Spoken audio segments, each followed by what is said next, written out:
Hello. Hello, good evening, everyone. Let's get the meeting started.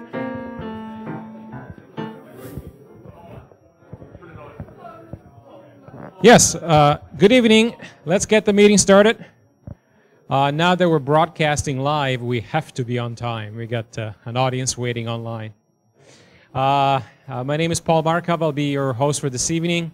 And welcome to the Toronto Centre Recreational Astronomy Night meeting of the RASC. So tonight we have 4 speakers lined up.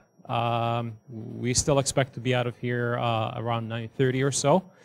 And let me tell you who the speakers are. So first is Michael Watson presenting The Sky This Month.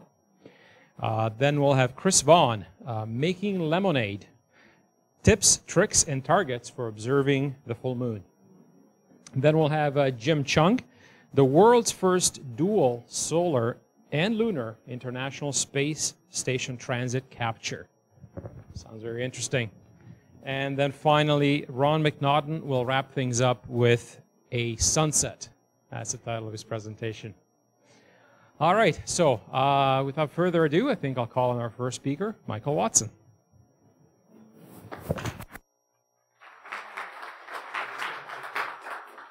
Well, thank you very much, Paul.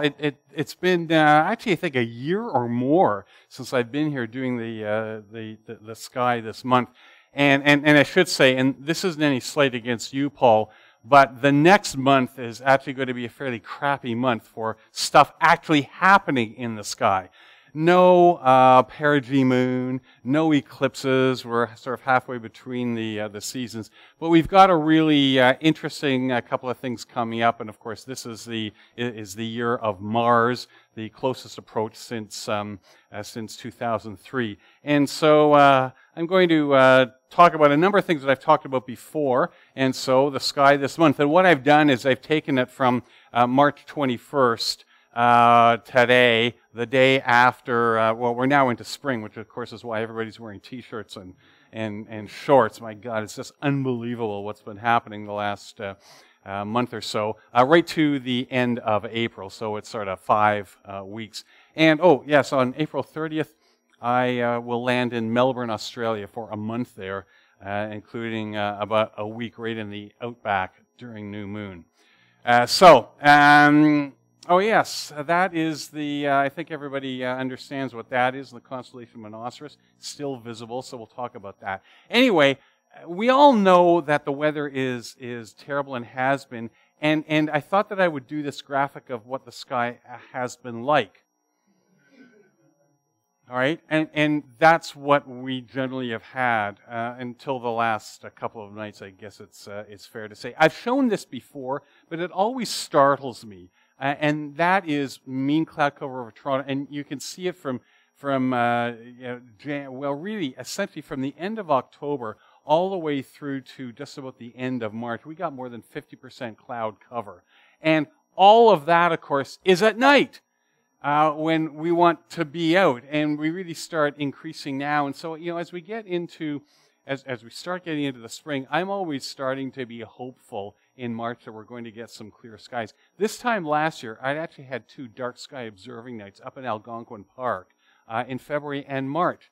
This year, I can't get anywhere close to it because it's been so cold and just no clear nights during New Moon. Last weekend, I was up at our cottage in Muskoka. It was clear, minus 17 in Algonquin. Well, I've been doing this for a long time, but that's a little much even for me. And besides, the NCAA basketball tournament was on. So anyway, so that's what it is like. And we're now starting to move into the good weather season, which I just love. Anyway, so this is always really interesting because, of course, at this time of year, right at the March equinox, we get the greatest day-by-day difference of extension of time in sunset and sunrise, and the length of the sun being, not the length of the day, of the sun being above the horizon. And so, as of today, this is the amount of time we have. Of course, today's the first full day of spring. And by the way, you might think, well, geez, why shouldn't it be 12 hours or 12 hours in a minute? We have to take into consideration atmospheric refraction that lifts the sun above the horizon about 1 degree, or at this latitude, maybe around 4 to 5 minutes.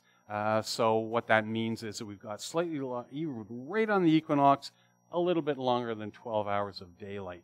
But 1 month from now, you can see that we're going to have gone up an hour and a half already. So it's really increasing a lot, about a minute and a half every day at this time, which is why I really, really like this this time of year. And of course, conversely, when we get to September 20th or 21st at the September equinox, we're losing that amount of time, which means a greater amount of dark sky, of course. Oh, and by the way, that is a sunset at Lennox Addington Deep Sky or Dark Sky site out near Kingston a couple of years ago. Okay, so let's just talk about the planets. I think we generally know where they are. You know, it would have been great if I had been doing this talk, 3 weeks ago, but we're just coming off a really favorable really favorable appearance of Mercury. How many people here, if you just put your hands up, how many people saw Mercury at this appearance? Okay. All right, an awful lot of you. Well, it's not surprising. Mercury generally has one good appearance in the evening sky, which is always going to be in the spring, and in the fall sky, which is going to be in the fall. As some people may know, that even Galileo never himself actually saw Mercury because of the mists of Padua where he was. It's elusive, but it was really pretty, particularly on Sunday night when there was the crescent moon. Some of you may have seen my photograph up on Flickr of the moon and Venus, and then Mercury, very faint now, and it's getting really faint day by day.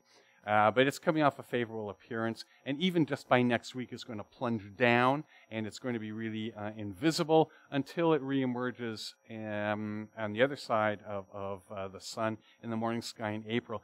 But in the spring, in the morning sky, the ecliptic makes a really shallow angle, as opposed to in the evening sky where it makes a very sharp angle, and as a result, Mercury is going to be really invisible at that time. It's going to be a very bad appearance. So we've really kind of had it for this half of the year.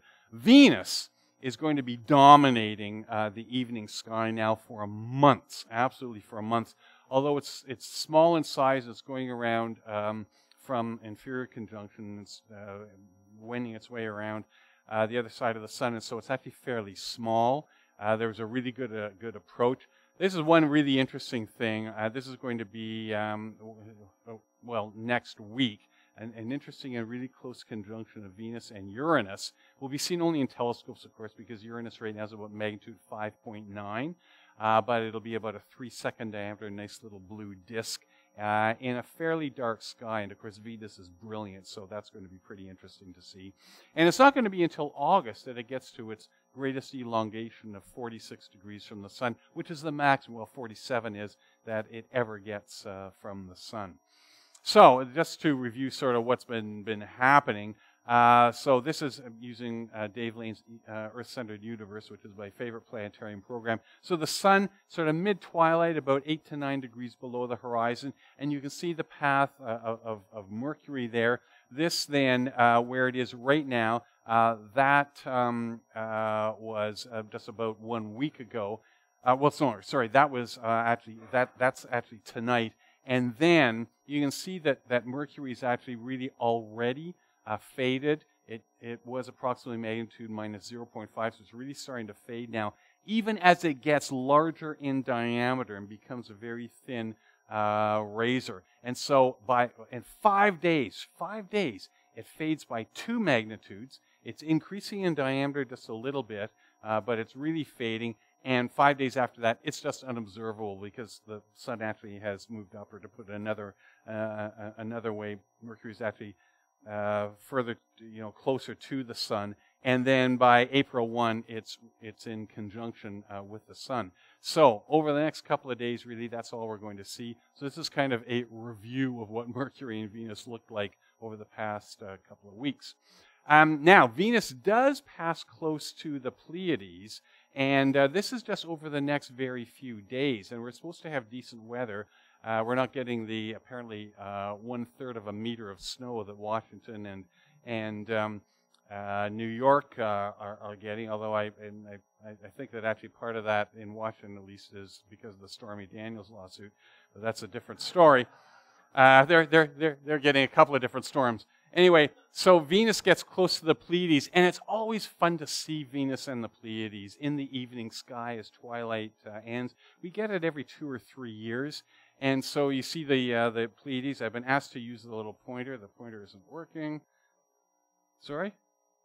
Okay, well, in that case, I'll just use this. Okay, so obviously we've got the Pleiades here. Yes, is it?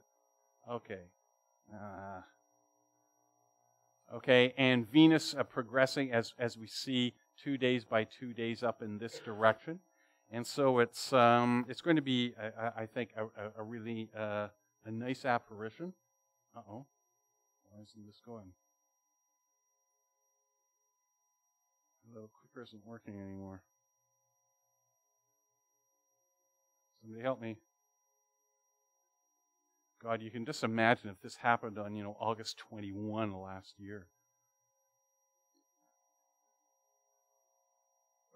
Okay. All right. Okay, there we go. All right. Okay. So 3 and a bit degrees away, you'll be able to get that very nicely. And this was a very similar view back in 2016, taken with a 200 millimeter lens. Venus obviously brilliant, and it's a really, really nice view. So be looking for that if we have clear skies. It's right in the evening. You can still catch the Sweet 16 in the NCAA basketball tournament on tomorrow night and Friday, and pop in and out, and you can see Venus passing by the Pleiades. It's really nice. And another slightly wider view where you can also see the Hyades over on the left. So that was a couple of years ago. Really, really nice view. Okay, so let's then get to Jupiter, and it's starting to make its appearance in the spring sky. Tonight, for example, it rises just before midnight, but it's really moving fast, partly because it's in retrograde motion, and obviously, we're advancing in the year, so it starts becoming visible much earlier by the end of April. All right. And then Jupiter this year is in Libra, and so here's a view we can see Pluto, Saturn, and Mars. I'm going to get to them in a moment. But right at 3 o'clock in the morning, when of course everybody is up or not yet gone to bed. So April 10th, right in the middle of this month period, we see Scorpius down here and Sagittarius just rising in the southeast, and Jupiter right here in Libra. And over here we have Leo, and I'm going to just show a photograph of that a little bit later. So zooming in a little bit, we see Saturn and Mars and then Jupiter. Jupiter getting closer. It's going to be about, I think, 3 years until we get the Jupiter-Saturn conjunction, which is always really interesting to see every approximately, I think it's 18 years. Now, a couple of years ago, just to give you an idea here, anybody recognize that constellation? Okay, so there you go. Twilight, and as you can see, this one I photographed in April, so sort of within this 1 month period, and this was 2 years ago. Really pretty when Leo is sort of starting to get over into the western sky, and this I deliberately shot this during twilight just to see what it would look like, and it's a pretty nice view. Saturn now. Saturn is in the morning sky. We're not going to see all that much of it right now, but we do get a close conjunction on April 2nd, but you got to get up really early in the morning, just as morning twilight is starting. If you've got a low southern horizon, this is it's going to be actually a really close conjunction, and of course Mars is now starting to get really quite bright, heading to its brightest and its closest on May 30th. Now, right now, Saturn's rings are fairly wide open, reached the maximum openness last October, and now we're going to get several years when Saturn's rings will be closing up, but we've got a really nice view of Saturn these years, I would say. And so then, of course, we have Mars, and whoever gets lucky enough, Chris, that's probably going to be you, doing the sky this month. Next month, it's all going to be about Mars because we get, as I say, the closest approach and the brightest since 2003, which was, according to all sorts of websites, the closest that Mars would ever get. It was sort of sitting in your backyard. the Mars hoax. So May 30th. So tomorrow morning, if you get up early, that's what's going to be fairly small. Still not even 0 magnitude, but it's starting to get significantly closer, which is another way of saying that Earth is starting to catch up to it. But in just 1 month, it's going to have increased significantly in both brightness and in size. Of course, every time Mars comes close, it's always down in Scorpius and Sagittarius, and that means that it's not favorable viewing for Northern Hemisphere. But I'll just mention again that in April, I'm going to be in Australia. So it's going to be right up there. And it's going to be right up there, right in the center of the Milky Way. So I'm looking forward to photographing that. And I think that you're all very familiar with this. We have the various conjunctions. 2010, quite far away. And of course, this is all because Mars has a very eccentric orbit. And therefore, at conjunctions which take place approximately every 2 years, a little more than 2 years apart, Earth and Mars, we have vastly differing distances between the two planets, and therefore sizes of Mars, and therefore brightnesses. And so we can see the significant difference here. 2010 and 2012 about the same. 2014 getting closer. 2016 a lot closer, and then 2018 is really close, and 2003 was right in around there. And by the time we get to 2020 now, it's getting further away. So for the next really, well, more than a dozen years, this year is going to be the best for Mars. And I just hope I'm around the next time it comes around. So this really is a very good year. And just to give you an idea, 2016 and, well, 2018 obviously is simply blown up. It's the same photograph because they haven't photographed it yet for this year. But that gives an approximate indication. And so there's a very significant size difference. This is a really, really favorable opposition. Okay, so Mars in Sagittarius, we can see this then is the movement of Mars through Sagittarius from March 21st to April 30th. And you can see Saturn here moving because, of course, it's so far out and it moves very, very slowly. It describes a very small, circumscribed path. But Mars is moving really, really fast. And here again, April 2nd, which is about a week and a half from now, we're going to get a fairly close conjunction of the two. And so that is going to be the view on the morning of April 2nd. And I think that it's going to really well repay getting up and taking a look if you got a nice southern horizon, even from the city. Absolutely. And then 5 days later, the moon joins. And so that's going to be a really nice view. Essentially third quarter moon with Saturn and Mars. I think that's going to be really pretty. All right. So back in 2016, just to give you an idea of kind of what they looked like. Remember, 2016 was a good apparition for Mars. Not quite as good. But here they were in, and I shot this from Torrance Barrens. Here we can see Antares and Scorpius and Saturn there and Mars over there. And, it makes for a really, really pretty view. Obviously, Mars is brighter than Saturn is when it's close like it is now. And you can see all sorts of Messier objects here as well, the great globular clusters. And this was a little bit closer. Again, this was from Torrance Barrens, and we can start to we can see again Antares and all of the diffuse nebulosity here. Mars really bright, getting close to Saturn back in 2016. So this is the kind of thing that we're going to see, and it's going to be a really, really nice view. So moon phases now. I think that we all know that we just passed new moon this past Saturday, and so we're in the waning, the waxing crescent phase. And 3 days from now, it's first quarter, and then full moon. An unremarkable one is going to be next month. There's no perigee moon. I refuse to use that other name. There's no apogee moon. It's just an ordinary full moon. And then another new moon, and that's when I'm hoping that I'm going to be able to get up into Algonquin Park to do some work just about a week and a half before we leave. So next new moon right in on April 16th. So that's going to be a good weekend.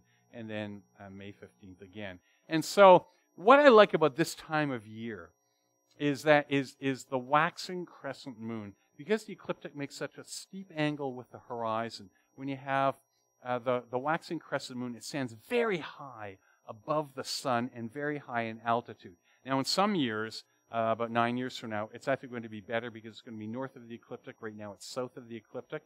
But still, you can get a really nice view. And so we see here, this was, this was a view last night, right from Toronto. And then last year, right around this time, crescent moon, and you get great earth shine. You get it really high in the sky. And as you can see, lots of stars around it as well. So it's a terrific time. And April is almost as good as March for getting the waxing crescent moon high in the sky. So if you've got any kind of camera at all, you can get a really nice view of that.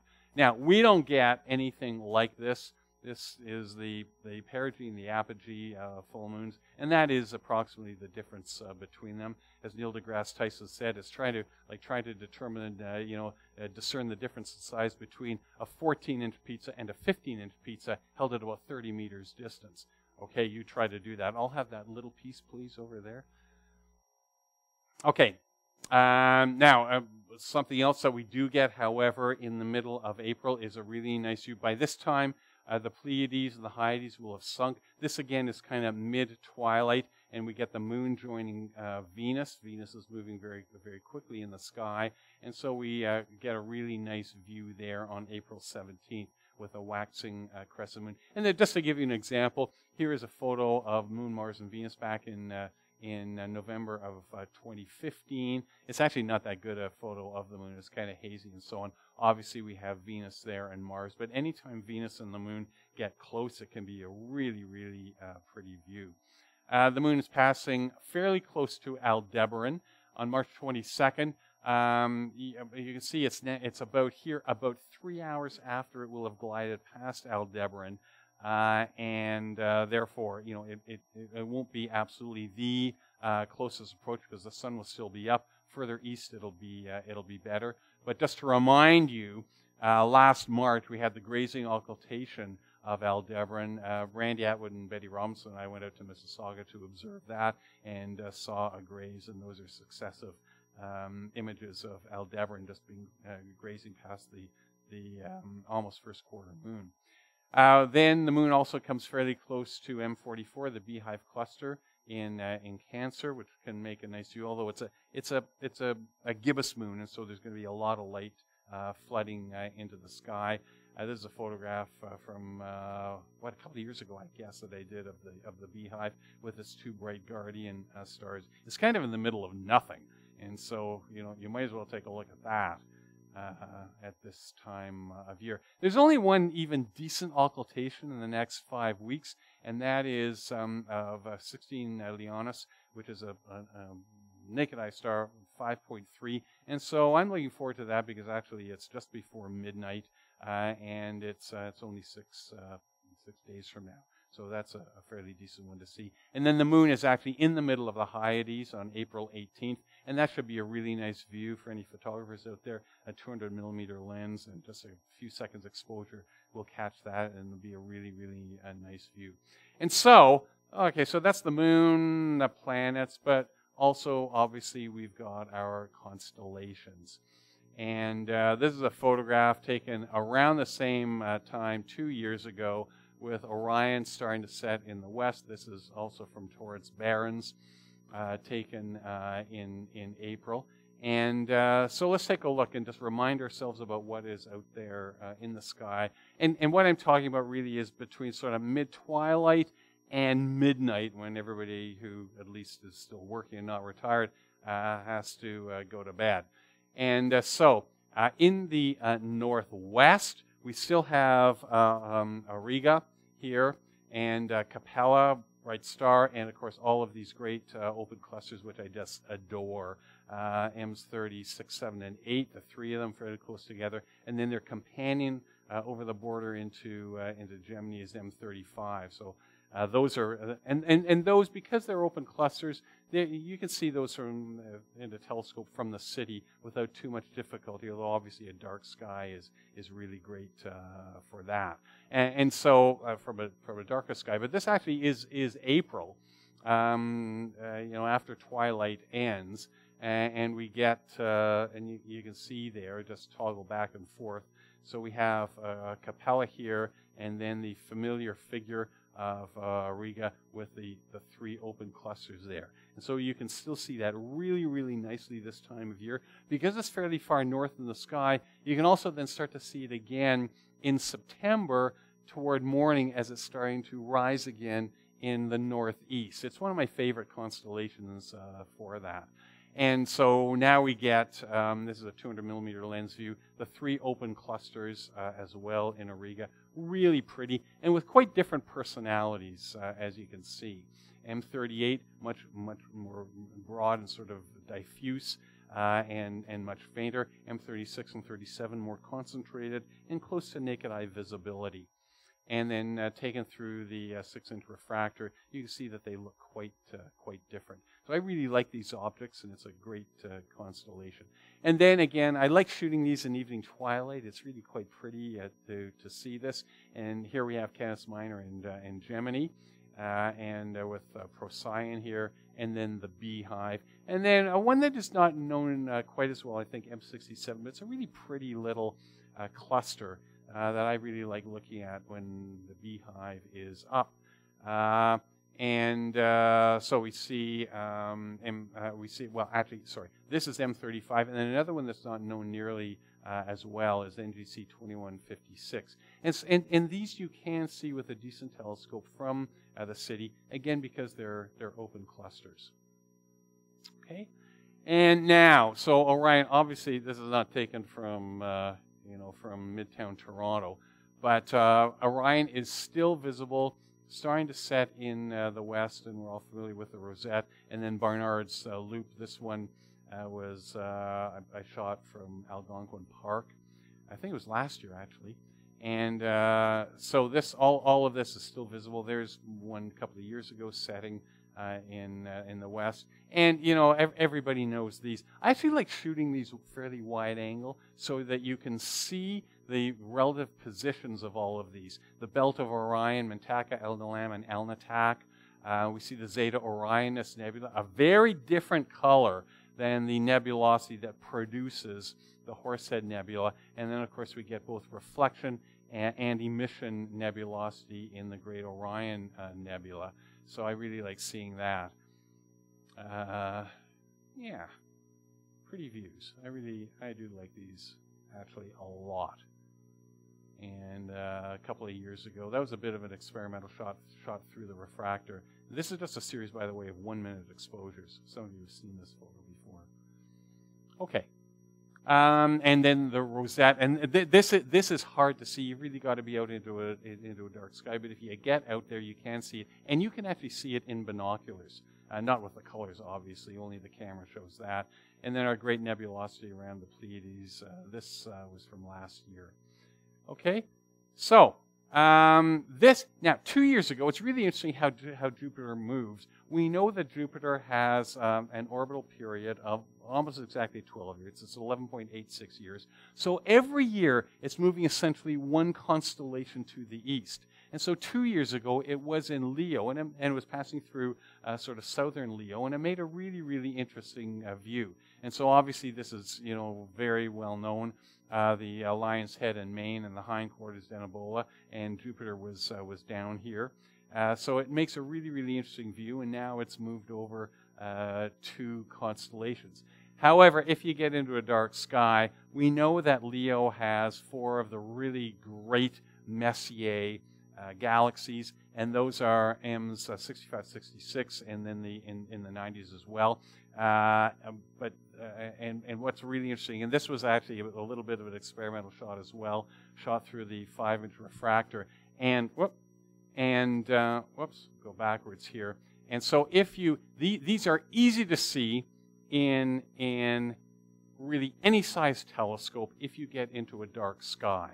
And also NGC 3620, I don't know how messy, he must have gone in to watch something or have another glass of wine. I don't know how he overlooked that, or maybe his telescope just couldn't get up high enough. But I don't know how he missed that, because this M65 is 9.3, this is 9.5. And so one would have thought, well, it'd be fairly easy to see, but who knows? Maybe he was just messing with us, or he wanted to leave it for Méchain to discover, as he did with some of the others. Anyway, this is a really, really nice field of view. And how many, does anybody here have a Messier certificate? Anybody who's actually seen all of them? Okay, a few. Now, how many people have seen these two ever?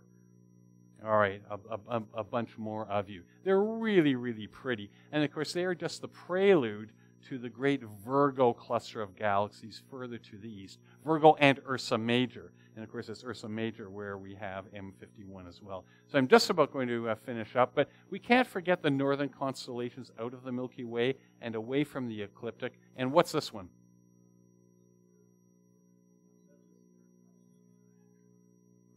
Okay. So, yeah, and it's always it's a really pretty constellation. I really like it, or actually a star pattern. The constellation is the area of the sky, sort of properly speaking, and obviously everybody knows this. So, but it's interesting just to sort of think about where these objects are in relation to the bright stars. And so we have here M51, the Whirlpool, M101, which is a large, almost face-on spiral galaxy, is right up around here. Alcor and Mizar, well, Mizar is the bright one. Alcor, the horse and the rider in ancient Arabic, which is always a test for visual acuity. If you could separate those two, naked eye, which you should be able to do. And then M106, 109, and here some other Messier objects that are a little more difficult to see, M97, Owl Nebula, and so on. So it's a great constellation, I think, with a lot of good objects. This one, again, more sort of experimental than anything else, shot through the 5-inch refractor. Always a really pretty object. And of course, Orion is now starting to rise, and by the time you get to close to midnight now, it's almost overhead, sort of upside down, if based on how we're used to looking at it. But all of these objects now are really getting to be very high in the sky, and especially if you get out into a dark sky. And now these were shot through Meade 10-inch, a Meade 12-inch telescope. Up in Algonquin Park again, and M's 81 and 82 are really, really pretty objects. Obviously, you get the colors in that only with long exposure photographs. Although, again, I'm going to tell you, you may be surprised at this. This is stacked only 2-minute exposures through the 12-inch telescope. And then as we get to midnight, M13 and Hercules, the second brightest globular cluster in the northern hemisphere compared to M22, but it's much higher, and one of the the great objects in the sky, and we start to see that then rising in the east just before midnight, and therefore I told you I wouldn't be longer than half an hour. So that is the sky this month for the next 5 weeks. Thank you very much.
This is the way that the luck went, so here we go.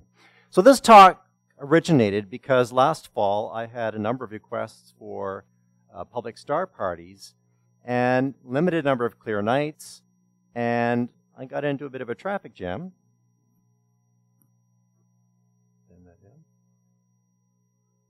Take 3. And I had a couple of teachers that were insisting that the moon be in the sky. And if you do the math and look at the opportunities, you see that there were times when the moon would set too soon before the folks would gather for the star party and so on. And I realized that I'm going to have to include the full moon nights in my offerings. And on a full moon night, you've got limited options for deep sky objects. You've got some double stars and things like that. But what are you going to show people? How are you going to entertain people for a whole evening if it's essentially the full moon? And so I decided to do a little research and figure out, what I could show people on the full moon. And also, I thought fondly of Blake Nancaro, who's Mr. Anti-Moon guy. And I thought maybe I could convince Blake to get his telescope out and look at the full moon. All right. So what I'm going to cover tonight is a little bit about why the moon looks the way it does, and then identify some of the various interesting features that we can see when the moon is full. And then at the end, a few observing tips and some ideas for outreach that you could include on an event like that. I want to stress, of course, because it's the full moon, it's got all those photons, you do not need a large telescope. But if you do have a large aperture telescope, you'll get more resolving power and maybe a little more detail on the features of the moon. But then you have to deal with the brightness, so we'll cover that in a little bit more. And I should also say that the moon doesn't need to be completely full for these features to be in appearance. You just need a high sun angle. And the rule of thumb is basically about more than 30, 40, 45 degrees above horizontal, you'll be able to see some of the features that I'm identifying in the talk. So you can plan your event on either side of the full moon. So just some basics. So obviously at full moon, the moon is at opposition. It's opposite. The Earth is between the sun and the moon.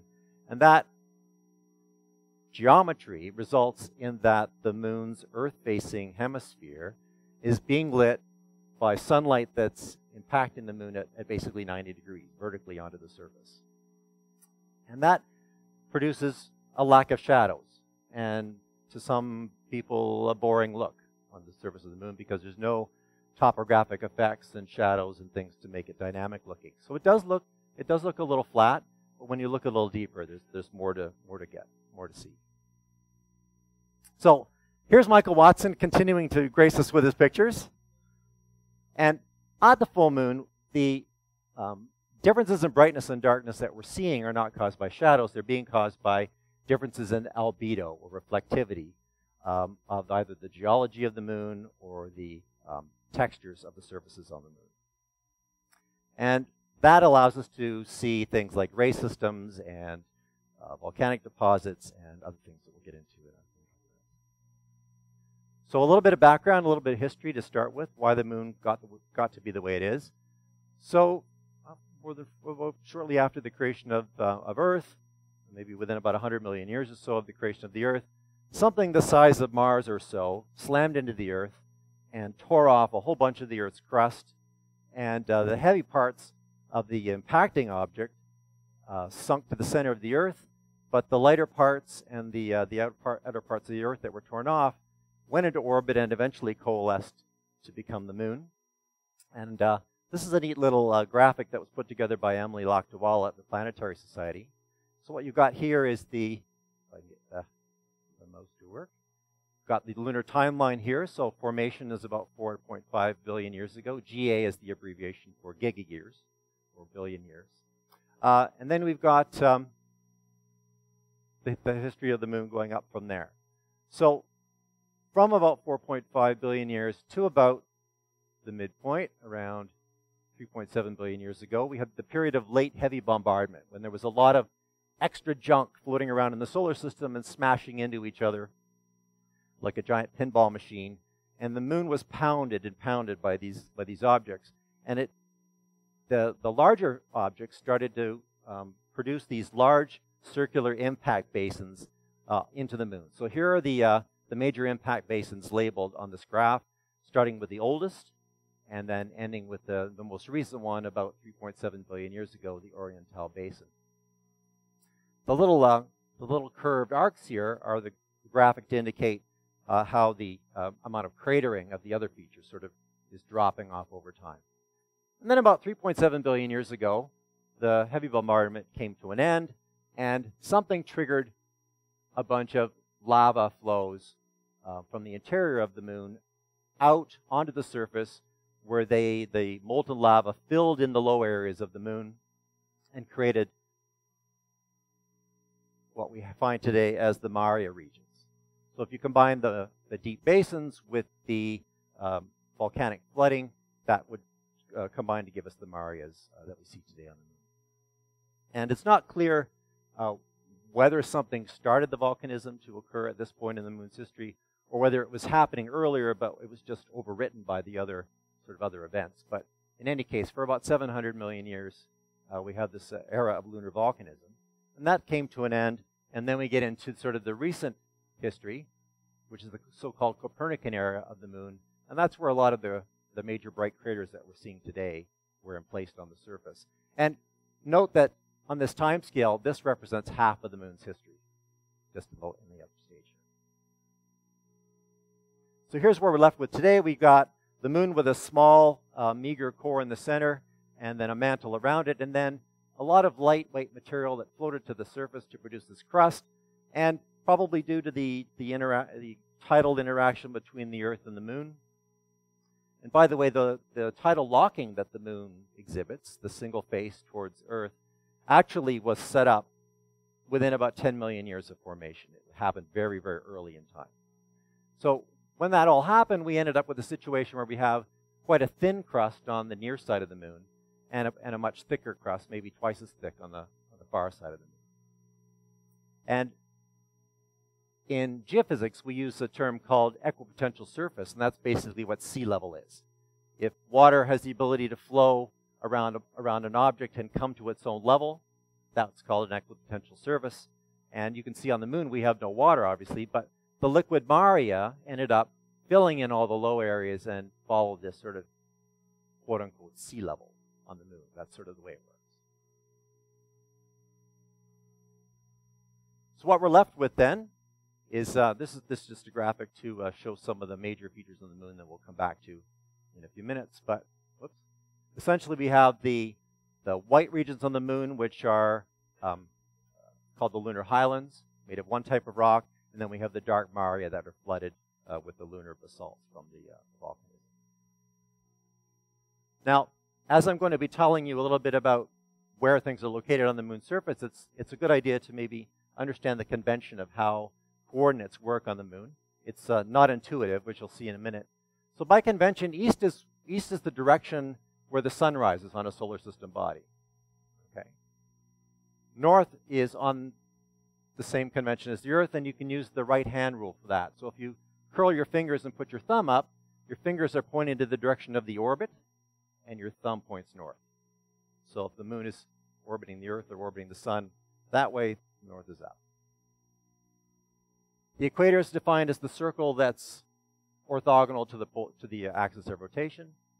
And then the central meridian, which on Earth is Greenwich, 0 degrees longitude, is the pole-to-pole circle that crosses the equator at the point that, basically on average, points towards the center of the Earth. And by on average, I mean when both of the lunar librations in up, down, and left, right are zeroed out. So here we are at the lunar equator and the lunar central meridian, point roughly in the center of the moon's near side as we look at it. Now, if you want to think about how to remember this sort of this situation where on the ground west is to our right, but on the moon east is to the right.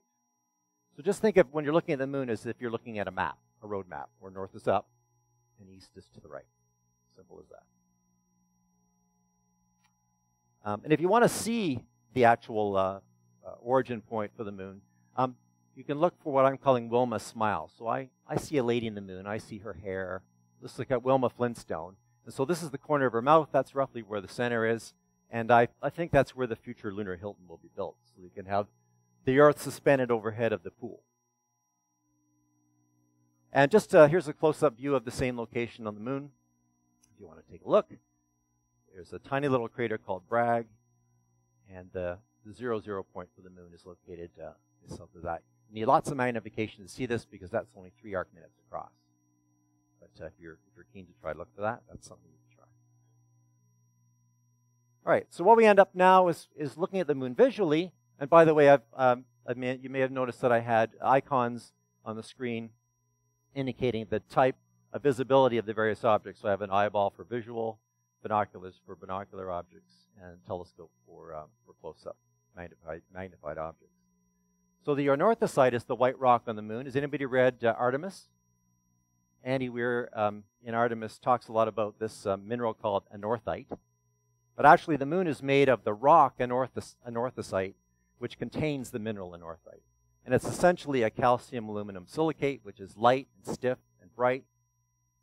And as this rock coalesced and cooled off, it grows large mineral crystals.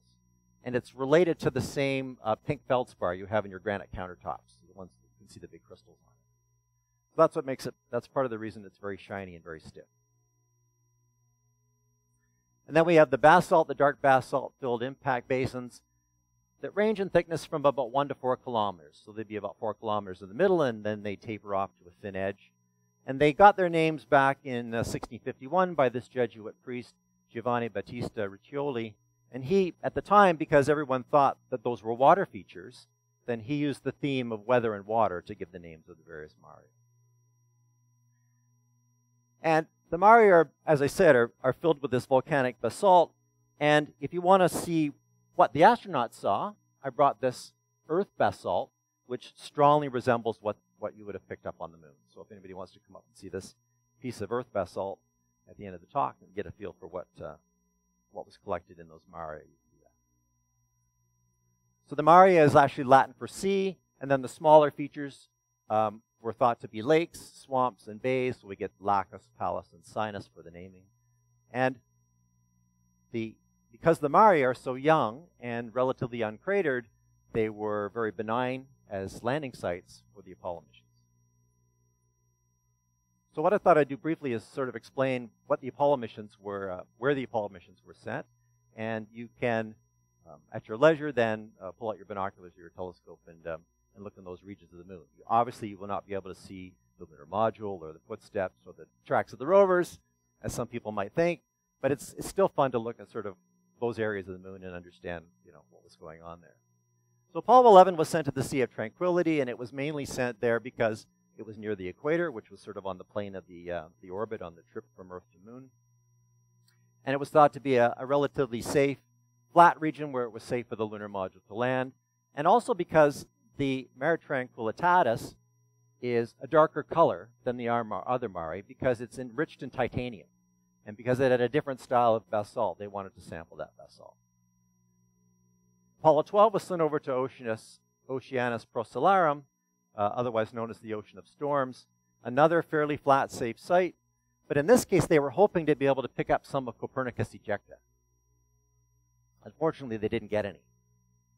Then Apollo 13, which was not able to make it to the moon, Apollo 14 went to the same location, which was in the Frau Maro Highlands, a little riskier, a little bit hillier, and they were hoping to get some of the Imbrium Basin ejecta from when that big basin was excavated back in the early days of the moon.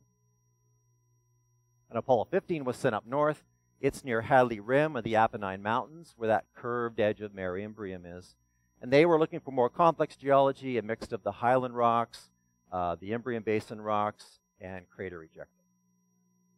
Now 16, for a change of pace, decided to avoid the Mare altogether. They went into the center of the highlands and the plain of Descartes. And they wanted to hopefully collect some pristine lunar highlands rocks, which would have been the sort of primordial lunar crust. But they ended up getting a lot of breccias and other mixed rocks from other impacts sort of covering the surface. They weren't really successful in getting that. And finally, Apollo 17 went up there in the sort of upper boundary between Serenitatis and Tranquillatus, and they were trying to get crustal rocks plus Mare basalts and other things as well. And actually, they ended up collecting some pieces of the ejecta from Tycho, all the way up there in the air, about 900 kilometers away. So this is the situation we have on the moon. We've got this sort of layered topography or layered structure, stratigraphy, with different contrasting colors to them. So we have a sort of a, ignore the colors in the diagram, but essentially this white lunar crust, and then it's filled in areas with this dark colored basalt mare. And then as the lunar's sort of surface matured, it gets subject to weathering and alteration. Not by due to wind and water as we have on Earth, but because of micrometeorite impacts, cosmic rays, hot, cold cycling, and so on. And that sort of darkens the moon. So you start with the sort of pristine white lunar crust, would become kind of darkened after weathering for a time. And that would sort of cover as a veneer over everything. Then if you get an impactor coming in and hitting an area where the lunar highlands are, it would excavate and expose the fresh white northocite rock and partially cover up sort of the medium gray regolith over top. So you can sort of get a bright floor crater and maybe a bright halo. And it can also, of course, spew some ejecta onto the dark areas and make these white light color rays. Or you could get an impactor that comes into a maria, which exposes or punches through the regolith, then exposes the fresh basalt. And it can toss the ejecta around it, but it can also toss it onto part of the highlands, and you get these sort of contrasting situations. You can have bright rays, you can have dark rays, and you can even have situations where the impactor will come and punch through both layers, and so you get a white crater floor, and then you get some black, and then you get some white ejecta around it, so you get all these cool halo effects. So here are the prominent ray systems that you can sort of just look at with your naked eye. I'm not going to go into all of them in detail, but most of the areas of the moon have them, and they're very prominent during times of full moon because they have zero topographic relief, and they're enhanced by the direct sunlight onto the moon. So some of the major ones especially are Tycho near the bottom, of course. The rays on this system are about 1,500 kilometers long. And notice that the rays are not symmetrically radiating. There's actually a zone around here and an empty zone here. And that's an indicative of the direction the impactor came in from. So the body that created Tycho must have come in from lunar west and then spewed all the ejecta towards the east, north, and south. Likewise, Copernicus has a radial ray system, so it was more of a vertical impact. And the rays of Tycho are sort of long and very straight. Copernicus ones are a little more ragged. And Copernicus, by the way, is about 108 million years old. We know that because we've had age dating of the samples returned by the Apollo missions. And the Copernicus region was created about 800 million years ago. And then you've got Anaxagoras at the top, which is about a few hundred million years old. And we have Kepler down here, which is a smaller ray system. And it's less than 800 million years old because it overlays part of Copernicus' ray system. You can sort of create the history by looking at how things overlay on top of one another. So zooming in a little bit, let's get into some detailed objects for you to now drill down on. So the first one we're going to look at this is a ray system called Proclus, which is near Mare Crisium. And in a telescope, you can really see that Proclus has one of these asymmetric ray systems where the material only went one direction. And planetary scientists have modeled the situation and realized that the impactor was probably coming in about 4 degrees above horizontal. They're almost a grazing hit. So that's a cool one to look at. Next one is Messier. The Messier is a really neat one. The Messier looks like a comet. It's actually a pair of impactors hit together near one another and generated these long comet-like rays. So again, this is an impactor that would have come in from the lunar east at a shallow angle, probably at about 1.7 kilometers per second, and generated these long rays. You can also see that there are other rays radiating north and south. So I don't have the explanation for exactly how all of that is created, but it's the way the planetary scientists can unravel what's happened on the moon. This is a specular reflection from an Apollo mission. and it's just basically the sun reflecting on the moon, just giving us that funny bright patch. Dionysus is close to where the Apollo 11 landed. You can see it even visually. It's that little bright white crater. Zooming in on it, you can see that it's excavated the pristine white. It's got a white floor because it's excavated into the lunar crust, and it's actually punched through part of the Mare from Mare Tranquillitatis, and it spread the rays that are now black because the basalt has been distributed around the crater. So you've got these dark ray systems instead. If you look at Copernicus near the full moon, where the sunlight is at a high angle, it really enhances the fact that you've got terraces around the edge of the crater, and the terraces are basically due to avalanches slumping on the edges of the crater long after it's formed. You can also look at the dark craters. The dark craters are kind of mini Maria. They're essentially craters that were generated, and then the energy produced by the impact has caused the lava to well up and flood the interior of the crater. Both Grimaldi and Plato are two examples of dark craters. Once you're on the lookout for them and you look around, you can start seeing the bright little white crater floors everywhere on the moon. And those are all the youngest craters on the moon, the sprinkle-like stars across the surface. All right. So here's a cool one. This is called Cassini's bright spot. It's north of Tycho, and it's located just east of this crater called Hell. And it's this little spot here. Cassini observed this and claimed he saw clouds. No one was able to actually, confirm that, so we don't know how much wine he had or whatever he was doing. But it's a fascinating area. It's one of the brightest spots in the entire moon. I think it's about 100 million years old. And you notice that the fan is about a 90-degree angle, and it rays towards the east. So again, whatever caused this has been arriving from the west and generating the rays to the east. If you're doing a search, don't confuse Cassini's bright spot with an actual crater named Cassini, which is near Marienburg. Rayner Gamma. This is another really interesting one. Rayner Gamma is over in the west. So this is a feature that has zero topographic relief. It's more like a stain on the top of the Oceanus Procellarum. And the thinking here is that there's something buried in the moon's crust that's generated a stronger local magnetic field. And the local magnetic field has acted like a shield to reduce the amount of weathering on the Mare surface. So it's actually allowed the original lighter colored Mare surface to be a brighter color than the darker weathered Mare around it. And some people claim that if they study the shape of these sort of swirls, that they can almost sense the shape of the magnetic field that surrounds it. So that's another one you give a try. Dark halo craters. So back to Copernicus for a minute. Copernicus is surrounded by a whole bunch of these little dark halo craters. One here, and you can see that they've got white bottoms because it's penetrated into the lunar crust below the Mare. They've got black halos from the Mare material they excavated, then they tossed around to the edge of the crater, and then they sit on top of the Copernicus ejection. So you've got sort of three layers of sandwich there. So those are visible in a reasonable sized telescope. Alphonsus. So Alphonsus is an example of volcanic deposits. So if you can see it here, you can see three little black spots in a triangle.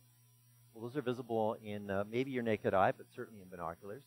If you zoom in, you can see that the crater floor has these three dark stains or dark smudges with little calderas in each one. And these are basically like cinder cones on the Earth. So pyroclastic volcanic deposits loaded with carbon dioxide has come to the surface of the moon, exposed to the vacuum, and then violently erupted at the surface of the moon and stained the area around the volcanic eruption with these dark deposits. So this is not a high sun angle view, but this is a high sun angle view that's taken by Gary Saronic. You can really see the central peak in the center and then these three dark volcanic deposits. So that's sort of near the center of the moon. Up near the northeastern edge of the moon, we have the crater Atlas that has another one. So Atlas has a pair of them. There's one here and one here. And I've seen these in my telescope, so I can assure you that you'll be able to see them for yourself. And next to Atlas, you've got the Hercules and its fresh subsequent Hercules G that punched into the original Hercules, and it's got that bright, white, fresh glow on it. Final feature that you might want to look for is to see if you can pick up any of the colors on the moon. The moon is not black and white. There are places on the moon that have staining and various colorations. So particularly the area to the west and north of Aristarchus, there are these sort of warm colorations, tinted colorations, and the missions have actually detected sulfur compounds in the area and detected radon-222 emissions. So there's something unique about the geology in the area around that. So that's basically it. This is sort of your list of objects to check out next time you're doing a look at the full moon. And just some tips. So, as I said before, you can look at the moon, the full moon, days before and days after full. The sun needs to be high, but not vertically onto the moon's surface. A large aperture telescope is obviously not needed, but if you use it, you'll get more details. You'll see more details on the moon. It's just you'll want to deal with the high brightness factor. So that's where you bring in, say, a neutral density filter, or maybe a variable polarizing filter, just so you can dial the brightness of the image up again. Enjoy taking smartphone pictures. The moon is the easiest object to take pictures of, so it's something you want to try. And when you're trying to find the objects in the moon, you want to use charts that are oriented to match the optics in your telescope. So it's fine to use paper charts to match your binocular view or your naked eye view, but if your optical train is flipping or inverting the image, then you can find charts designed to show you the moon in the same fashion. Or you can use your app settings and adjust the app to show the view flipped or mirror image. So here's just a few ideas that you can do. You've got a group of people looking at the full moon. Observe the special features. Show them the special features I've demonstrated tonight. Take a look at the lunar vibration and how the positions of Grimaldi over here and Mare Crisium are changing with respect to the edge of the moon's limb. You can ask what pictures and what shapes they see. Me, I see Wilma Flintstone. I don't know what they might see. Have them bend over and look at the moon upside down. Michael's going to southern hemisphere. The moon looks weird when you're down there. It looks upside down. Teach them how to cover the moon with your pinky finger. Even though the full moon looks enormous when it's rising, you can still cover it with your pinky finger. And of course, you can have them take pictures. So here are a few resources that I used for the preparation of this information, this talk. The photographic moon atlas is a great one because it's full of the actual images that you would see through your telescope. But a number of these are free or very inexpensive. The Lunar Map HD app here is a nice one because it allows you to have the charts on your smart device, but you can flip it and invert the view to match what you see. You can control what features are labeled and the amount of density of labels and things like that. And this Lunar Field Atlas by Fred Days is kind of a successor to the Ruckel's Moon Atlas.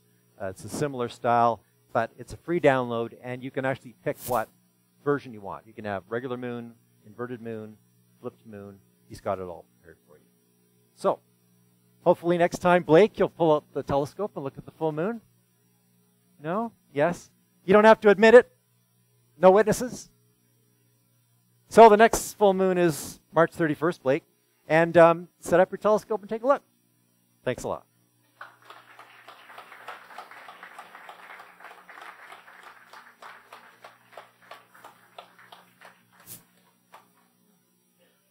Questions? Hello. Hi. Two things occurred to me. What strategies are used to assess the actual time frame when these initial contacts with the moon were made? For example, you'll show a crater. How do we know when that happened? And secondly, what are some of the more later ones? So when was the crater formed? Yes, and how do we know that? So essentially the way that you build up the history of the moon is by trying to see superposition. What event overrode or obliterated something underneath it. And that must be the freshest event.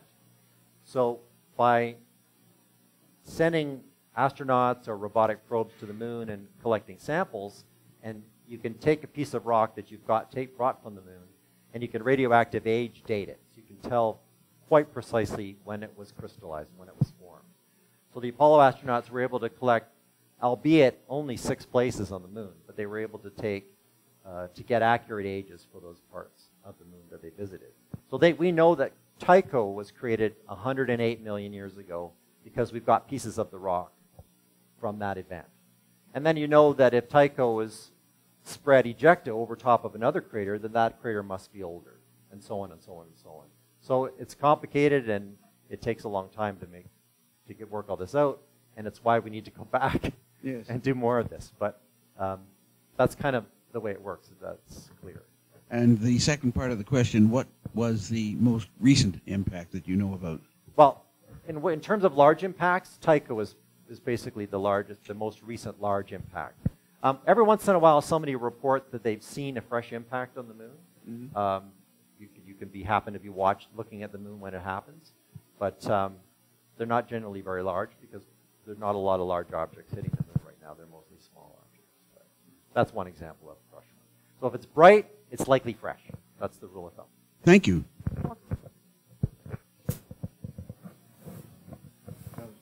That's good.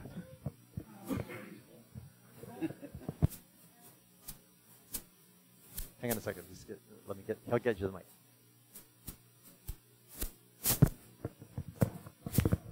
It's a related question, but you indicated that there may recently have been impacts on the moon. Are there impacts are things hitting the Earth? Well, we have Chelyabinsk and other objects of different sizes hitting the Earth all the time. Most of the time, they're small objects that burn up in our atmosphere. But sure, every once in a while, something reaches Earth. I mean, meteorites are objects that have slammed into the Earth and hit it. Sure, yeah. But not generating, craters that are kilometers across. That's not happening. Oh, I think you could get a fresh meteorite crater that could be a meter across. Not really. Every once in a while, there are reports of a meteorite hitting a car or something like that, but generally, even though a lot of us are around, the Earth is pretty big and we're pretty spread out, so it's not too dangerous. But yes, it does happen for sure. So I'm a little more curious about the brightness of stuff that you talked about, because as far as I know, the cliche is the moon is reflective as a parking surface, but obviously it's quite a bit more variance in the brightness. So are there ways of comparing in your mind, like how bright the highlands are, relating it to something on the Earth? Well, there's the Maria right there. So it's not very bright. This one's a little bit weathered. There's a little bit of, you can see that it's a little brown. But come up and take a look at this. That'll give you an idea about the Maria. Off the top of my head, I don't remember what the albedo of the highlands are. Do you happen to know? It's 18%. It's one of the darkest objects actually in per sort of unit area in the solar system. Well, it doesn't look that way. Yeah. And I think that the highlands are about 3 times the brightness of the Maria. Yeah. I was going to say like 5%, 25% albedo, something like that. So think of a paved parking lot. I mean, on a sunny day, it looks sort of bright, but it's actually dark. The material's dark. Yeah. Okay. Thank you.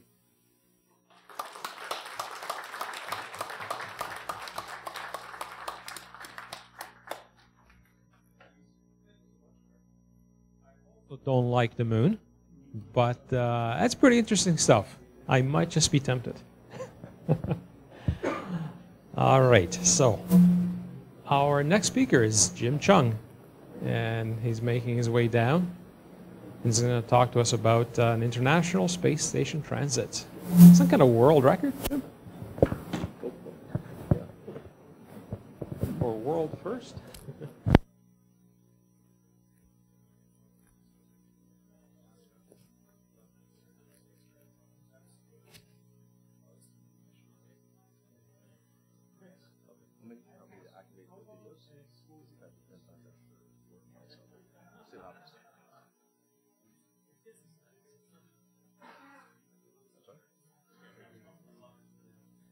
Well, no, they're actually embedded in the sometimes it doesn't work, but we'll see what happens. Okay. Is that better?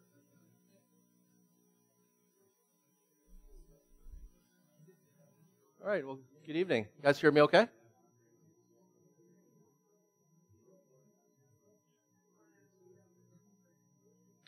So before I start, in case you're wondering what this is, it's Star Trek Phaser 2. I made this a couple of summers ago because I was doing a star talk at a winery on Niagara Lake, and the beam path was really good to point out stuff in the sky. So I needed a pointer. I wasn't sure if we'd have one tonight, so I don't get a chance to use it very often, so I thought I'd bring this along. Say, you got the full disruptor setting too. Well, there is a stun, and then there's a kill setting on. So tonight, let me introduce you to the world's first dual solar and lunar international transit capture.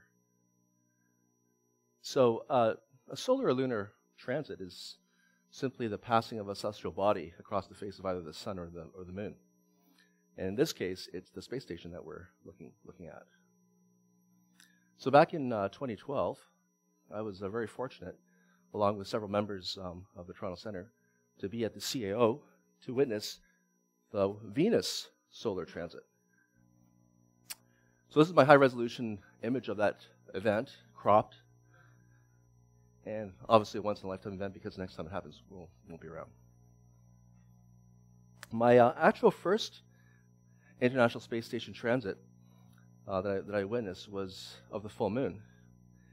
And I can confirm that Blake Nancarrow was there, even though he doesn't like the full moon. We were freezing in December of 2011 at 3 o'clock in the morning, all hunkered at Humber Bay Park to see this.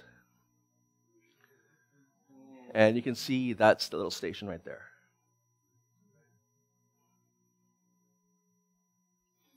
And then in 2013, I got a nice high-resolution capture of the solar International Space Station transit.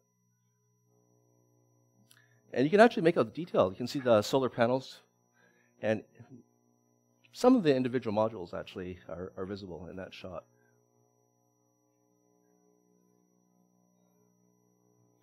So obviously you have to be at the right place at the right time to see these things. And there are websites which help you determine where to be at what time, what day. I use calsky.com. And they're nice because they give me an email notification a week in advance of a transit within easy driving distance of my home position. So you have to be at the right place. They provide a map. The right time is important because the transit really occurs under 2 seconds. The right day is critical because it typically has to happen on a weekend or a day that you're not working. So it really limits how many of these transits you can actually conceivably and realistically see. As little as 5 years ago, you needed some rather esoteric equipment to capture these events. You needed a camera with a big enough sensor that could fit the entire disk of the sun or the moon in it. You needed a camera that was pretty fast, that could shoot 30 frames per second in that area. You also needed a fast interface that could download all that uncompressed image data to your laptop. And to be able to also record for at least 2 to 5 minutes, because the event times might not be perfectly accurate, so you want to start maybe a couple minutes before and a couple minutes after, just to make sure that you're not missing it. But luckily, technology progresses, and there's a lot of DSLRs and mirrorless cameras that shoot 4K now. And 4K video has made it possible to basically have the processing power of a laptop built into the camera. And the camera also has what's called an electronic global shutter, so you can shoot 60 frames per second, maybe even faster. So this is from 2016 over my house with an Olympus mirrorless camera, and there is a station there. So back in September, I got this notification. It said that the space station would cross the sun, the rising sun on a Sunday at 8:20, and then, unusually, it would cross the setting moon 92 minutes later, basically on the tail end of a complete orbit. All from within the city of Toronto. Now, I've never seen this before, and I've never actually seen anybody else post an image on the internet of a transit that occurred at the same time of the sun and the moon. So I'm hoping that this is the first time. So CalSky tells you where to be. So you have to be on this center line to see the solar transit, and you have to be on this line to see the lunar transit. And of course, the easy thing is to be in one place and not have to move, which puts you in the middle of the lake.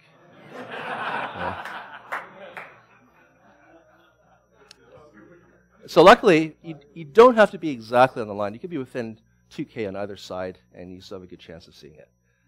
And so what I did was I found this little park here, and I sort of split the difference. I was kind of in the middle of both paths, and that worked out fine. Okay, so I wonder if this video will play by itself.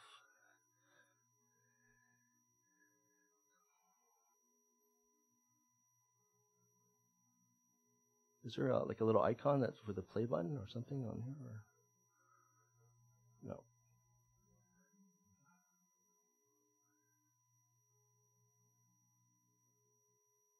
Yeah, I don't think it's playing, unfortunately. Let me just see. No. Oh, I'm sorry. Oh, okay. So we can the one that says solar. I can't quite read that. Is that? Yeah, that's it. Okay, so I'll click that one.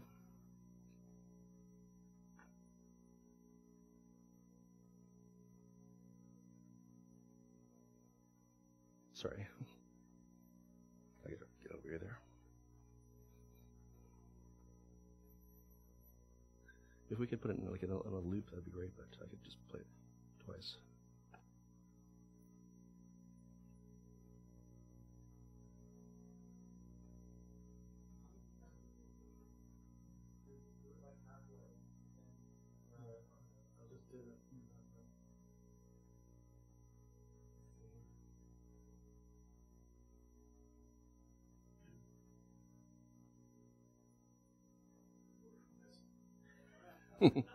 It's worth seeing. So, despite the inconvenience of this, it should be worth it. Oh, I see. Okay.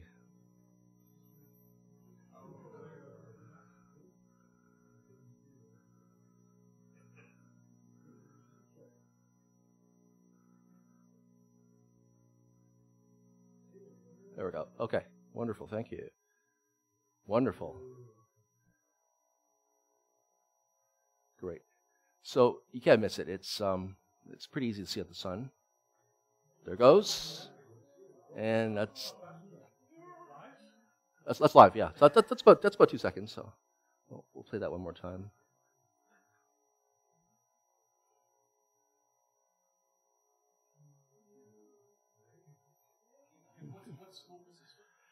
This is with a Coronado 40 millimeter solar scope. So it's about a 500 millimeter focal length.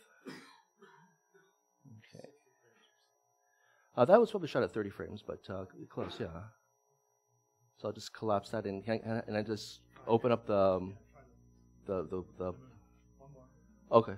Okay, we'll do the min too. Okay. Was that in real time, not speed up, not slow? No, yeah, it's real time. That's right. So, okay, this is where right there is where you have to look for the space station, because there's another satellite that happened to pass by at a higher altitude. So we'll play it again.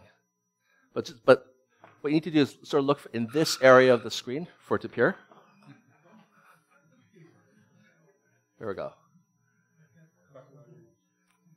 So there's that high altitude one, and then you'll see the space station roar by. There you go.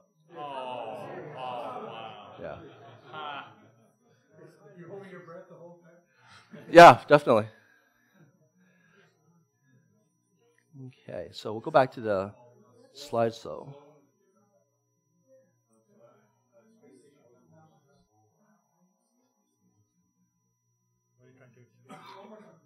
Let's see one more time? Okay, sure, why not?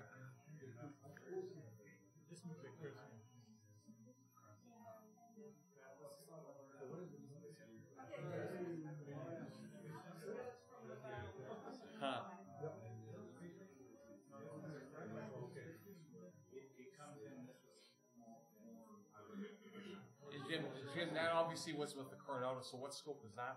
The Coronado. It was? This I'll explain why, because it's obviously nothing ever goes to plan, so that this is a good example of what happened. So how do I? Was it one more time? Okay, because I have no idea how to collapse this image anyway. So, all right, we'll see it again.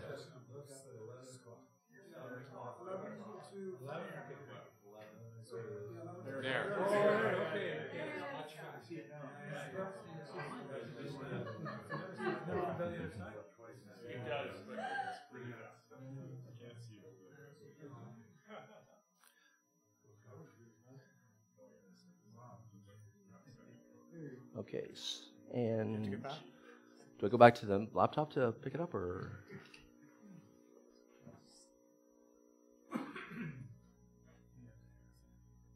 Okay, which one is it? Which icon is it? I can't really make out. Is it that one there? Okay. Oh yeah. Okay.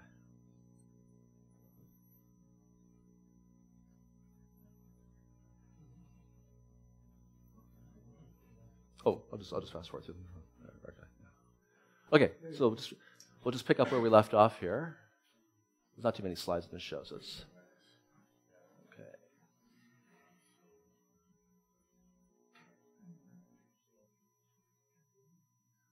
So this is what it looks like after you stack it and give it some color and then paste on the space stations. I just inverted it to make it a little bit more visible. And so what happened was Mike was asking me what I shot the lunar one with. I only brought one scope, thinking stupidly that I could shoot the moon with a solar scope. I thought the moon might be bright enough, but of course it's not. It's completely useless. And I didn't have time to go back home because I didn't want to chance driving home all the way and then coming back and being late to set up, because you have to polar align the mount all over again and get set up and put all your gear out. So what I did was you can't really use the diagonal that comes with the Coronado solar scope because it's got a blocking filter and it's very dense. It won't let any light through. So I took it off and I just stuck the camera in the end, but there's not enough focal travel without the diagonal in its place. So I had to unscrew the actual lens objective, reversed it. I found some stuff in my first aid kit in the car, and I wrapped it around and I shoved it back in backwards just to have it sticking out more. And then that just managed to get into focus. I stuck a red filter on in front because I knew the moon was very low in the sky, so it was going to be very turbulent atmosphere at that level. So I thought the red filter might help with sharpness. And yeah, you saw the video already. And this is what it looks like graphically after you stack it. That's the path of the space station. I flipped it because on the video it's inverted. This is the way it looks like in the sky. And this is the path of that unknown higher altitude satellite. And this is the final version of that image, which I still think is the world's first dual solar and lunar transit, ISS transit. And you saw it here first. And that's it. I end all my little talks with photographs. So this is ballroom dancing, a couple doing a waltz. To all the guys out there, you have to spend more time with your wives. My wife wanted to do ballroom dancing this winter, and I said, no way am I doing that. But she said, well, I'd like to. So I said, well, I have to then. And, you know, the better you get at it, the more you start enjoying it. Good night. Thanks.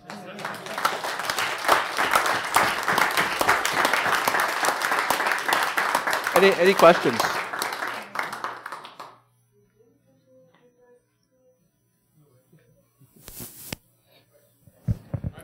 I've got a comment, actually. Please. You actually look quite different when you're dancing. Well, that's not me. Not me at all. I could never be that good. So, Jim. All right, thanks. Jim, wait a minute. Oh, sorry. There's a term for what you did to the coordinate. Yeah, I had to because I wasn't going to pass it on that one. It worked out.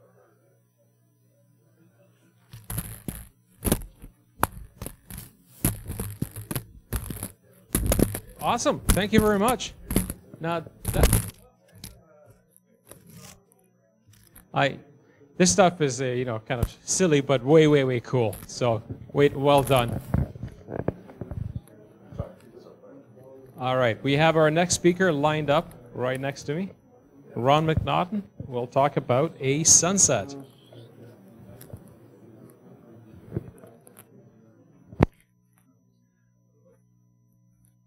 Is my voice coming through the microphone?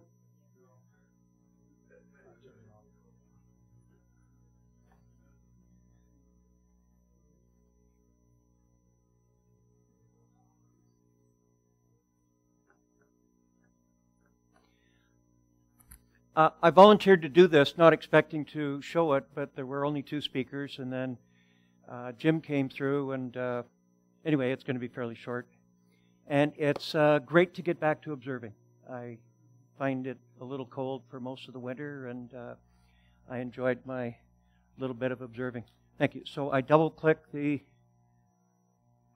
Oh, it's already started. Okay, so this gets started. I have a photograph that is part of my bucket list that I want to take. And it involves a sunset, so here we go. I wanted a place where I could look both directions. So whenever I look at a sunset, I'm looking to the west, but there are all sorts of neat things happening to the east. So I found a place near north of Mono Mills. This is Highway 9 and Airport Road, a good route to go to CAO. And there's a little parking lot there and great hiking in Glen Haffey, by the way. And I went up to there. Oop, wrong way. And it was the 4th of March, a little cold, but not bitterly cold. And Stellarium said the sunset at 7:08. That's we have daylight, whatever time. Anyway, I found it didn't actually quite set to then. I didn't quite get there as early as I wanted to, but I got this photo with a wide-angle lens. So this is over a 90-degree patch of sky just at sunset. And to that direction, it was rising a little bit, and it was falling towards the east. So I took this picture, and you can see the light there, and this picture, and it's actually surprising how clear that night was, because look at how sharp the boundary is between the light. So I'm going to call this time 0, and I took a photograph, 2 photographs a minute. So on the minute, I would take a photograph in this direction. I would turn the camera around. I would take the photo in the half minute towards the west, and then I kept going back and forth and back and forth. And I didn't have time to do anything else while I was there. So we're going to call this time 0. Can we see? Okay, good. See, this is photo 23. So every 2 is going to be another minute. So we're going to call this minute 0. And we see the glow of the sunset there. This is 1 minute. Here's 2. And now you start to see the interesting thing that is, hopefully I'll get in my bucket list photo. So this is minute 5. And you can see the shadow of the earth away from the sun. And it's fairly sharp. I'm sure most of you have seen it. Minute 6. It gets higher. Minute 7, 8, 9. This is 10 minutes. And that's a 90-degree field of view. So we're talking about, it's a few degrees up already. Let's see, this would be 11, 12, 13, 14, 15. And I noticed that the shadow boundary is getting less sharp. And I would think it's because the sunlight is reflecting off higher atmosphere, so there's less to reflect off. So that pattern isn't as sharp. Now, when I get to the west side, I noticed a change that originally you could see a red color here and a red color here, and it wasn't overexposed here, but now it's overexposed, so there really isn't that much color there. Now, I also have a raw version of this, so I can accentuate it, but there's more brightness focused on the center. It gets higher. So what's my timing now? 57, 58. Okay, so this is going to be 20 minutes. That's 63, isn't it? So that's 20 minutes, and there's not much of a boundary there, and that phenomena is sort of hard to see. Notice also that the brightest part, as shown by the absence of the red color, is moving a little bit to the north. It's set here, and it's going a little bit to the north. And then at 27 minutes, I saw Mercury, or Venus, I mean. I'll talk about Ed in a few minutes. I saw Venus naked eye, and this is 27 minutes, and my way of telling that this was the time is I took 2 photos towards the west, because I had no paper I could write on because my hands were rather cold and busy with other things. With this program, I can't zoom in, but when you zoom in, you can see Venus about there, but I couldn't see Mercury yet. Okay, so, okay, now we're at about 30 minutes, and at that point, I could see both Venus and Mercury, and I was getting cold, and I wanted to get some pictures of Ed's favorite planet. So I decided to take some of those, but I'll first of all talk about exposures. All of these pictures, I just set my camera to take automatic exposure. And the camera chose the different settings, and as time went on, the length of exposure went from 1,000th of a second down to 1/25th at the 30-minute mark. And the f-stop, or opening, it's really narrow here, and it got wider. And not surprisingly, the east view isn't quite as bright, but it's all just automatic with the... Wait a minute, what have I done? There. I converted all of them back to f8. And it turns out at time 0, it would have been about 1/5600th of a second. And the east would be 1/1300th of a second. And so on. Something I'm a little surprised at is the west. The final setting on the west was 1.6% as bright as the original. But the east got a lot darker. It was less than 1/500th. The ratio of the brightness of the 2 directions, it was lower just at sunset, like after the sunset, but then it went up and it went down, and I don't know if that's a statistical fluctuation or there's something special at the 5-minute mark that caused it. Anyway, I couldn't do a presentation without showing Ed Venus and Mercury, so here I was trying a few through different trees. And then I saw somebody had some flagpoles nearby, so I went there. And then the heavens changed, and the planets turned into arcs. And then I went home. So I promised you to show a sunset.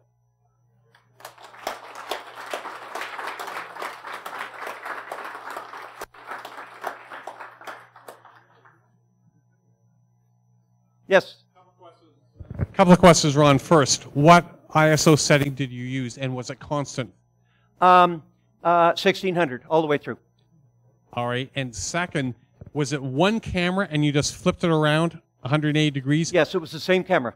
Okay. And how did you get it to be at exactly the same level?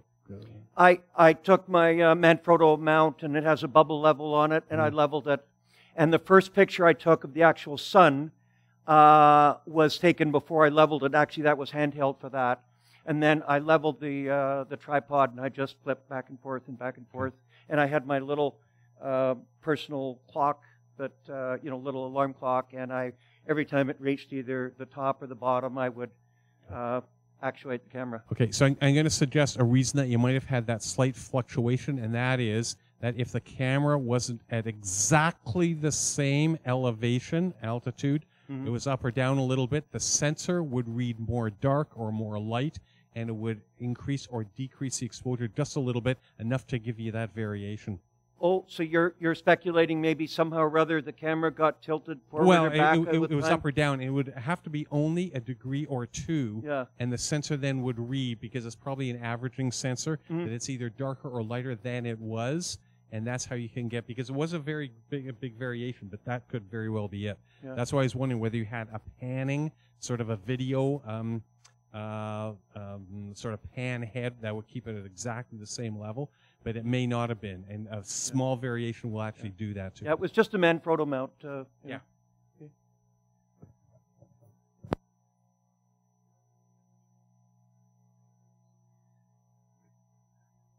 By the way, I did zero research on this, so I probably can't answer it. Ask what made you do this? What's that? Why did you do this? So what made you? I talked about my bucket list photo that I was trying for a little while ago. That shadow of the Earth at the sunset, or sunrise, of course, I find really fascinating. And we usually don't see it because we're always looking to the west at a sunset time. And what I would like to do, and I tried, is to get a photograph of the full moon right in that shadow. And ideally, but the weather screwed me up, I would like to get an eclipsed full moon in that shadow. So that's my bucket list photo. Whether I ever get it or not, who knows? But that's what I'd like to be able to do. Okay? Good.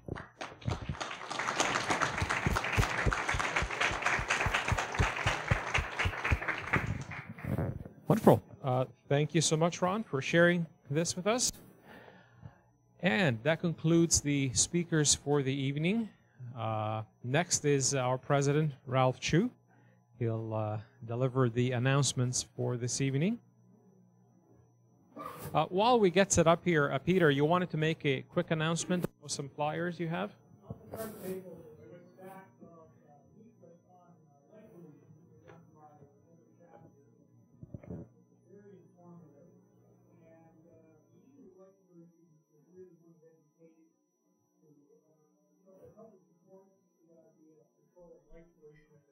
To them.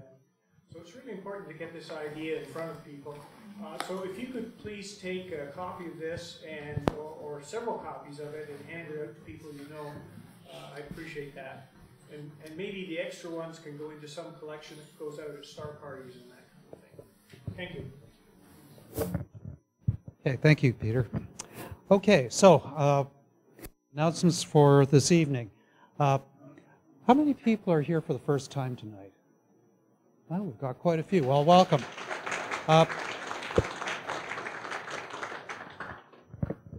During the period from September until May, we actually have two types of meetings that are held here at the Science Center.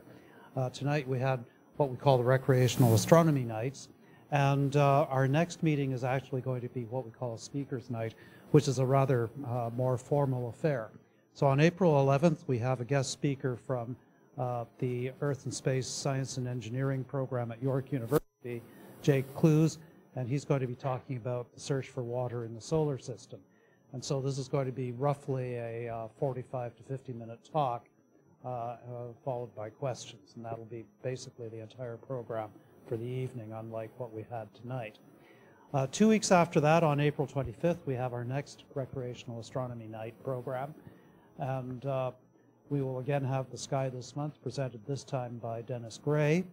Phil Chow, who's the head of the committee that runs our observatory near Collingwood, is going to be talking about preparing the Carr Astronomical Observatory for the next 20 years. And Council has just recently approved a major capital budget for these improvements, and so Phil's going to be describing what we have planned for that facility, which will see us for quite a long time. And then finally, Tom Otfos is going to be talking about thin meniscus mirrors, which are the latest technical development, which allows you to get very large aperture telescopes that are relatively short focal length, and so optically are described as fast mirrors. And that should be an interesting talk as well. Okay, observing. This coming Saturday, we have our monthly solar observing session out at the telescape in front of the Science Center. So that'll run from 10 until noon. Sean is our coordinator for that event, and he'll be making the announcement about whether we go or no go according to the weather on Yahoo, on the website, as well as on Twitter. And so again, if you can help out with that, we'd greatly appreciate it. And it looks like the weather forecast is pretty favorable for Saturday morning. We also have evening star parties coming up in April. And so the first one is the Dark Sky Star Party, first clear night of the week of 16th of April. So whichever night is clear between Monday and Thursday of that week will be the day that we go up to Long Sault Conservation Area for that observing party. And there was a very nice report of the last one posted to the forum that some of you might have seen. The following week is our monthly City Star Party at Bayview Village Park. And again, the same idea, the first clear night between Monday and Thursday, except that, of course, Wednesday, the 25th, is our next meeting, so there won't be an event at that time.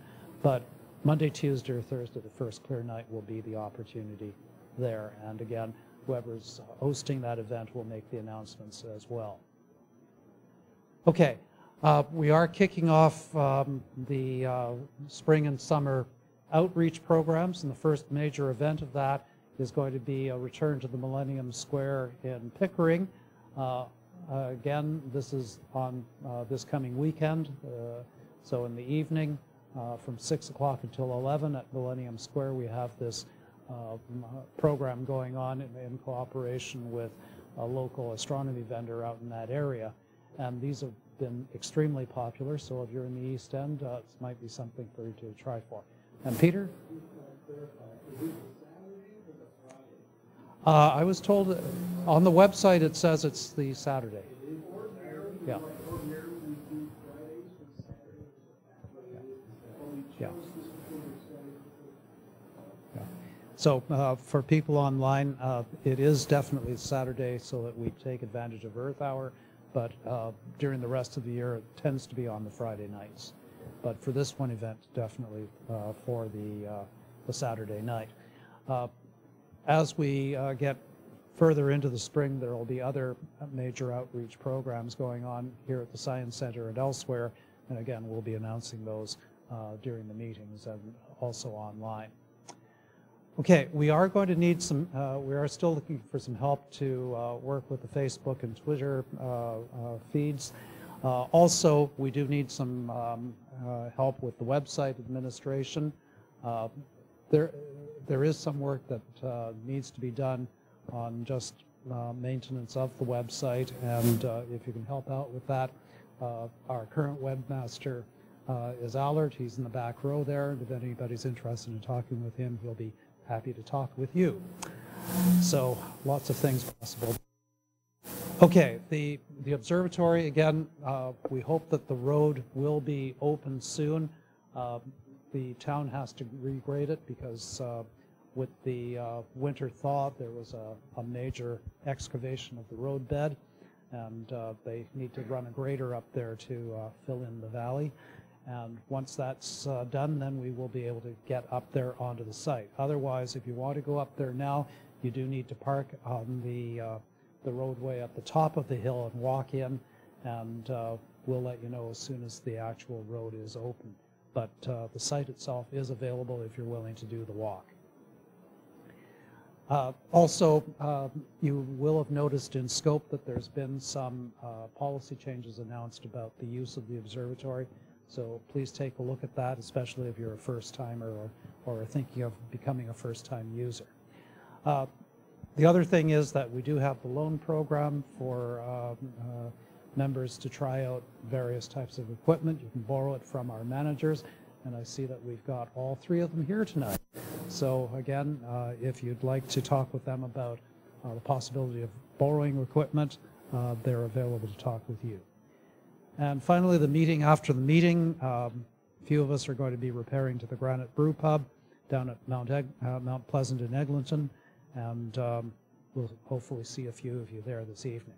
So that's pretty much it. Is there any other announcements that anybody wants to make? So again, remember that we do have the information on light pollution down here at the front. Please take copies, and thank you for coming out. We'll see you in a couple of weeks.